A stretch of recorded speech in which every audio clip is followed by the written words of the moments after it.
Vor gut 20 Jahren gehörte Birgitt Williams zu den ersten Anwendern der Open-Space-Technologie. Inzwischen unterstützt sie Unternehmen weltweit darin, eine offenere Unternehmenskultur zu entwickeln. Auf dem Lernforum Großgruppenarbeit im Januar 2015 erklärte sie, wie sich Führung in Zukunft ändern muss. Managerseminare traf die gebürtige Kanadierin zum Gespräch. You declare that we need a new leadership paradigm.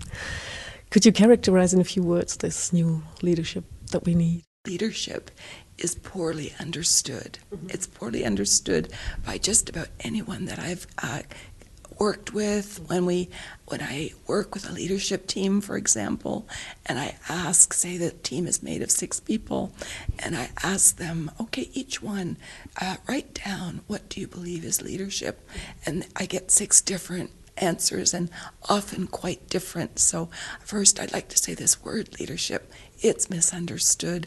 So some of what we need to work out is, what does it mean? What is an agreed on concept of leadership? And one of the people in the past that has given some good definition to leadership is the late Stephen Covey, particularly in his book, The 8th Habit, where he's really talked a lot about how leadership is different from management. And he talked about, we lead people and we manage systems, we manage resources, but we do not manage people. And I believe that through his work and others, a new paradigm was created that differentiated between leadership and management. And he and others were really calling people, and very much this began in the 1980s, towards leadership and away from this concept of management of people. And my concept is to take this further. He talked about, and others, leading so that people will follow. And I believe strongly in these times and in future times that the new leadership paradigm must be one of leading so that people will lead.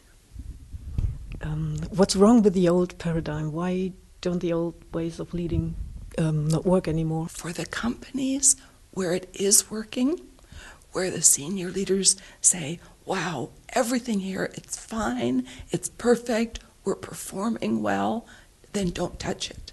Like, leave that alone. If the senior leaders are saying, we're not getting the performance that we need, people aren't taking enough responsibility, we have to find a different way, then I'm offering that they might consider creating and nourishing a culture of leadership, that might be what tips them into new levels of success.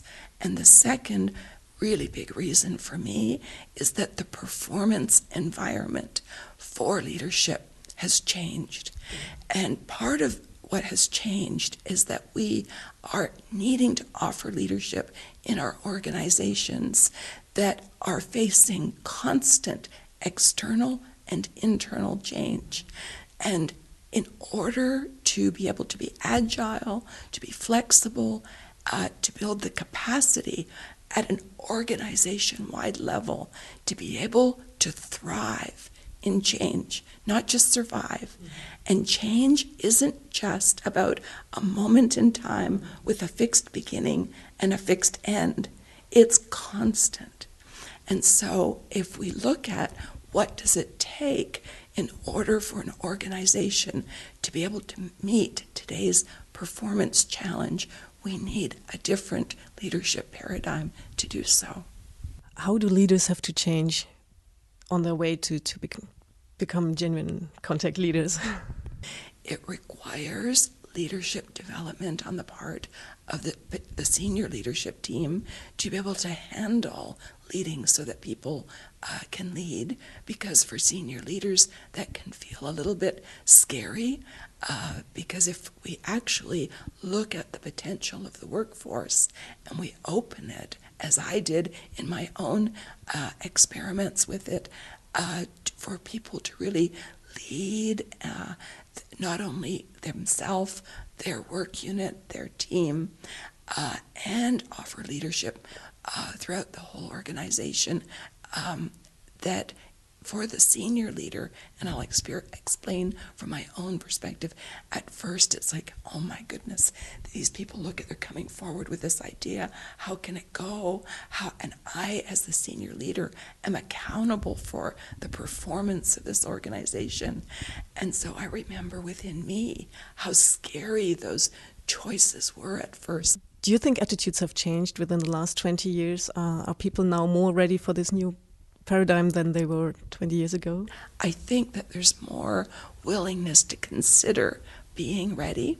And I have noticed that the conversations are changing. So 20 years ago, when I was asking leaders after, say, an open space technology meeting, and I was saying, did you notice the high performance of your people during the meeting? And they say, yes, this was amazing. You know, so-and-so that at her desk never speaks up. She led a topic. Look what happened.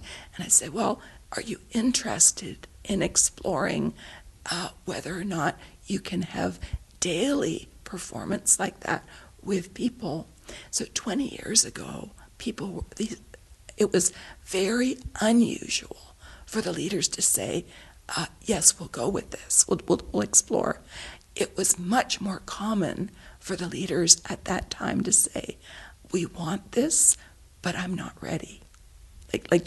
And in fact, several of the leaders I worked with ended up quitting their jobs and saying, I need to go get me ready so I can lead in a different way. Now today, when I ask leaders, if you noticed this high performance, would you like to tap into this to meet your performance challenges today? They say, yes, let's talk, let's explore this. So that readiness has shifted dramatically in the 20 years.